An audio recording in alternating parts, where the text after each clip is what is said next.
Uwazirike was agitating during Obasanjo. A lot of people were agitating. So now that you have arrested, you come down Uwazirike that time. Nnamdi Kanu came up. Now that you have arrested Nnamdi Kanu, Simon Ekpa is there. I think this data from Ned Nwoko was telling you that even if you arrest Simon Ekpa today, another Simon Ekpa will come out. So the issue there is that address all those issues. The reason that can negotiate with him and allow him to continue with his agitation. If he meets the criteria of being having his own Biafra, so be it. Don't tell us that this country is not negotiable. Is not negotiable. The unity of this country is not negotiable. It's negotiable for Christ's sake. Because if things are not working the way it's supposed to be, I told you the other day I came here. I said that somebody from China has a say in this country and somebody from Southeast. Let's use what is going on now. The president is from where? Vice is from where? Speaker is from where? Senate president is from where? CJN is from where? Court of Appeal president is from where? National Industrial Court president is from where? Chief Judge of Federal High Court is from where? You are telling me that yes, now that you have removed Kennedy Hanele and you are now brought in Janko Jugu, that the people of Southeast will jubilate. Are you talking to idiots? Look at the people that you are talking about. Check, let me start with the source. In football, the people that have made Nigeria proud are the people of Southeast. In commerce, in aviation industry, name it. In academics, they are from people of Southeast. But when it comes to power, they are not qualified. I will tell you, Mr. President, from the first day you are inaugurated till as I'm talking to you, all your policies, administration is totally against the people that we are governed. Now, that was from Nnamdi Kanu's lawyer, Barrister Maxwell Opara. Now, you see, he said that Uwazirike was stopped, Nnamdi Kanu was out, Nnamdi Kanu was stopped, Simon Ekpa came out, and if they are trying to stop Simon Ekpa, definitely, according to him, what he said is true. Another person who might even be more sophisticated than Simon Ekpa will be out. Now, I want us to tell ourselves the truth in this video. The issue of Biafra agitation has nothing to do with anybody personal. So, even though, for example, they stop everyone agitating, more people are going to enter queue. Now, I really want to ask everyone on the surface of the earth just a simple question. If you are a citizen of a country where your president, who is the incumbent president of your country, overseeing the terrorist attack going on and he's not doing anything, and your president told someone who came to the national television to say what the president did not deny by saying that if I fight insecurity, they are going to kill me. A president of a country that his primary responsibility is to fight insecurity is coming out to say that if I fight insecurity, they will kill me. Are you going to fold your hands and allow people to kill you? What you called me. He says, Hajia, I said, sir. He said, I respect your stance on not accepting the appointment. I said, yes, sir. Because I can't be a zombie. I just can't follow you because you said I should follow you. Let me know what you have for us up north. Because if I made a mistake on Buhari, with you, the truth is written on the horizon. So I have to know what you have for us. He said he's in London, that if I can, I should go over.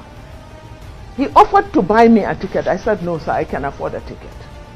And then he said, can I get a hotel for you? I said, yes, that I will appreciate. I took the next Lufthansa to London. I saw him that same night, and we sat. And I said, sir, the reason why I'm not accepting your appointment is because I don't know what you have for us up north. Because in the north, every single person is either waiting to be killed or kidnapped.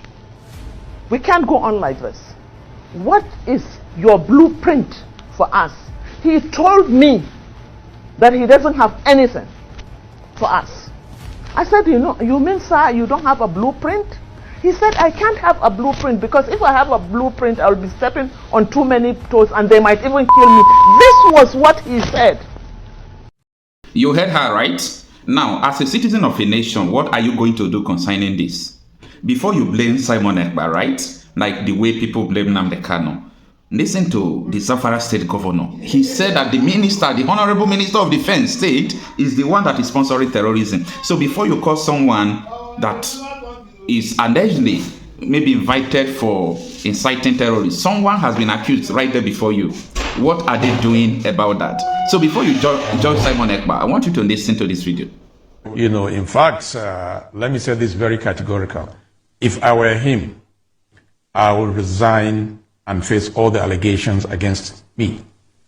And that would have been more honorable, because from all the information we're getting, my predecessor was fully involved in some of these banditry issues. Typical is the fact that that was a permanent secretary when his children were abducted. And it was unfortunate that he had to pay ransom through the government house. And it was also very clear, based on all the allegations, that bandits were being kept at government house. You know, there are so many issues. So for me, honestly, if I were him, I'll step aside and face this allegation until I clear my name before I come back and continue my job. That should have been more honorable. And how can you imagine all these allegations against him, and he's still the Minister of Defense? I mean, that is unfair. This man could have been honorable, stay aside, face all these allegations, clear his name, and then come back and continue to do whatever he wants to do. Whether he wants to remain as minister or he wants to do something else, that would have been more honorable as far as I'm concerned. If I'm in that position, believe me, I'll put in my resignation letter. Well, Your Excellency, he has not been nailed by the EFCC, so why do you think he should have been probed before taking up the appointment?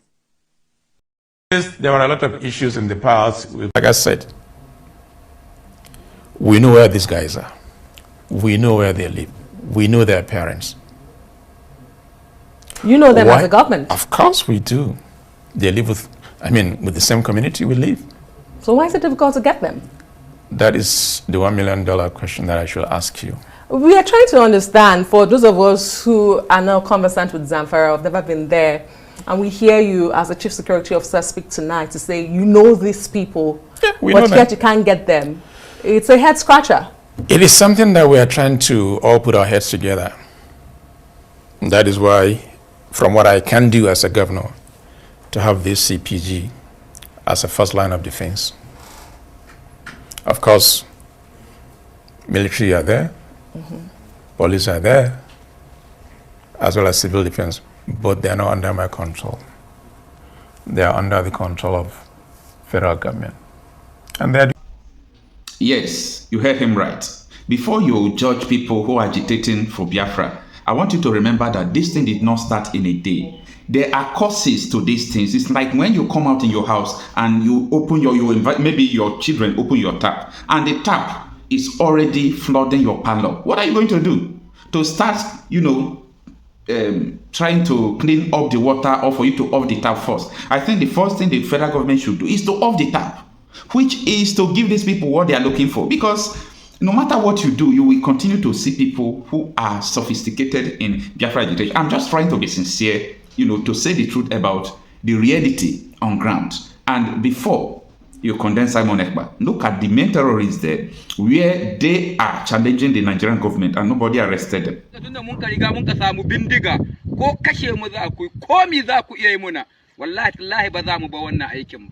Sai dai in kun bari kun kashe muna ƴan uwa, ku bari da mu da ku a zo a zanna lafiya, to mu mun yarda da wannan tsari. Amma wai da ƙarfin bindiga, wallahi ba za mu taɓa bari ba. Ku tuna America, shekara nawa tana yaƙi da Afghanistan, shekara nawa tana yaƙi da ƴan Taliban.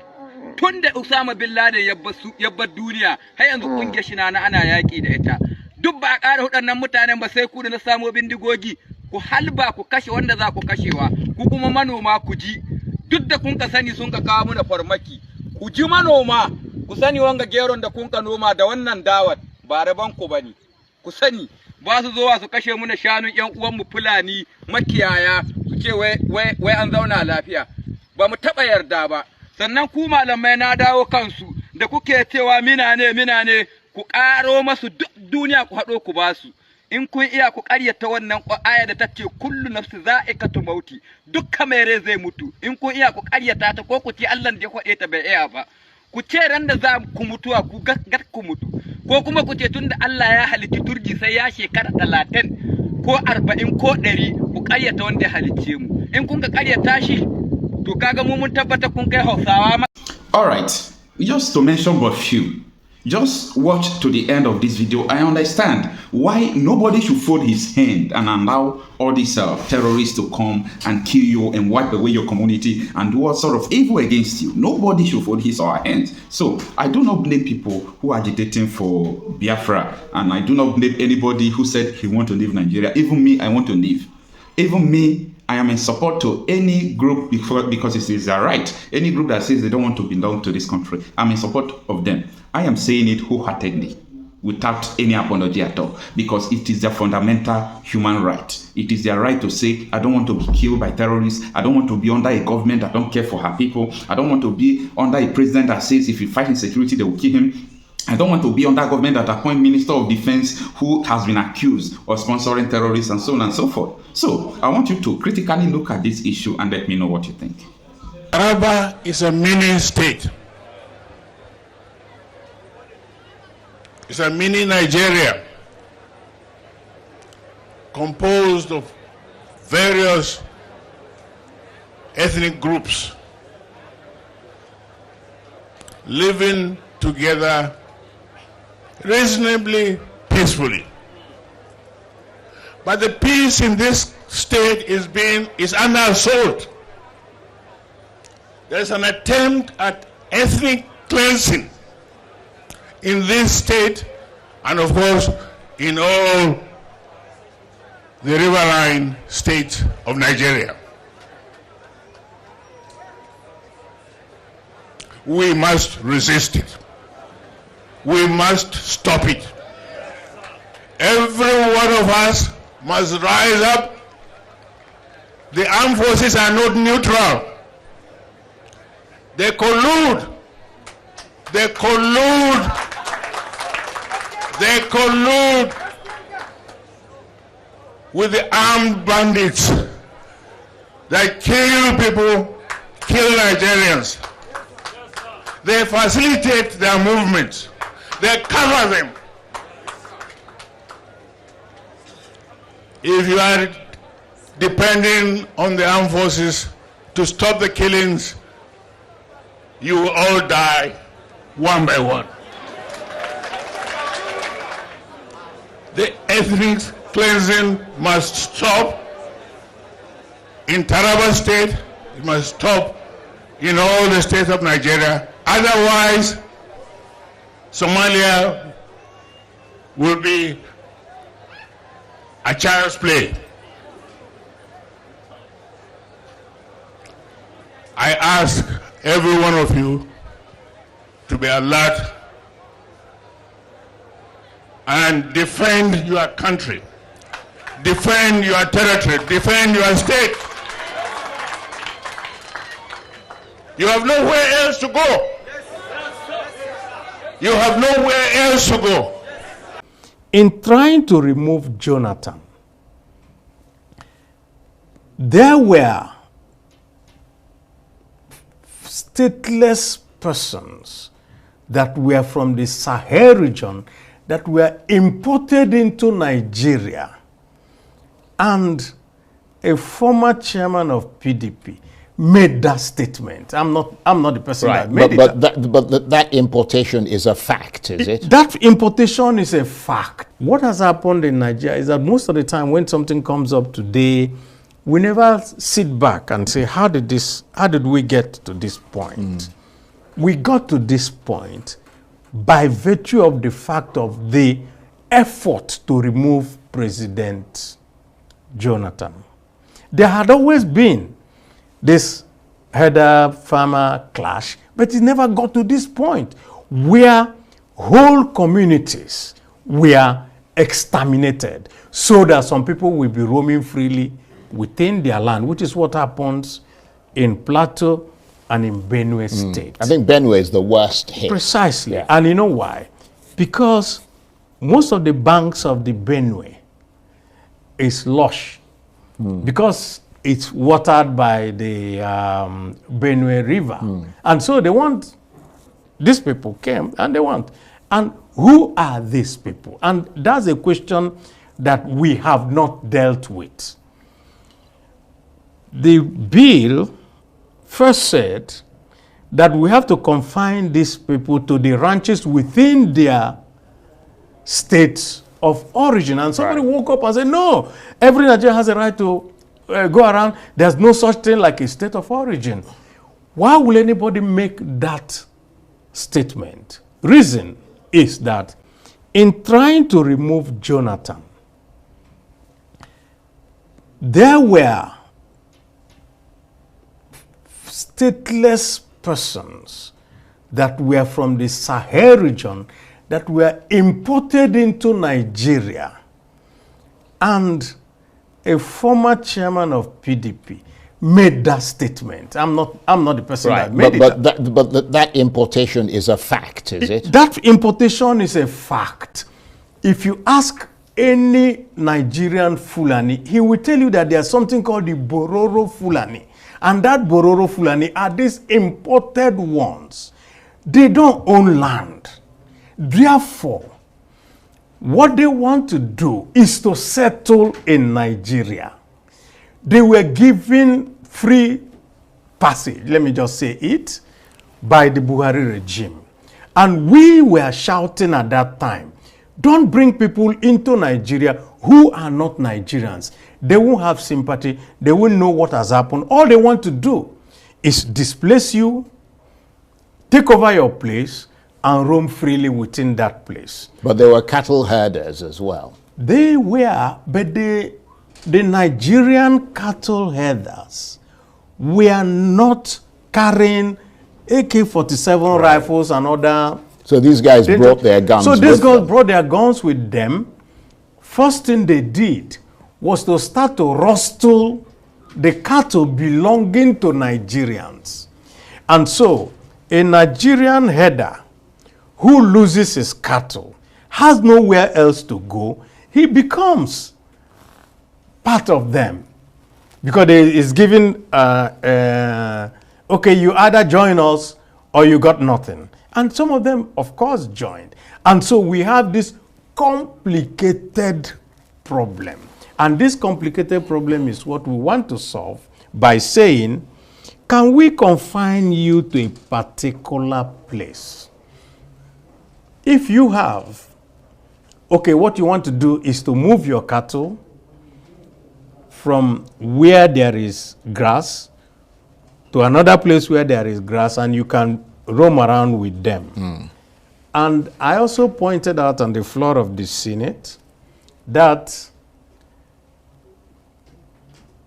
Governor Ganduje at a particular time said, my state, Kanu, has more than enough land for all the herders in Nigeria to go around with it.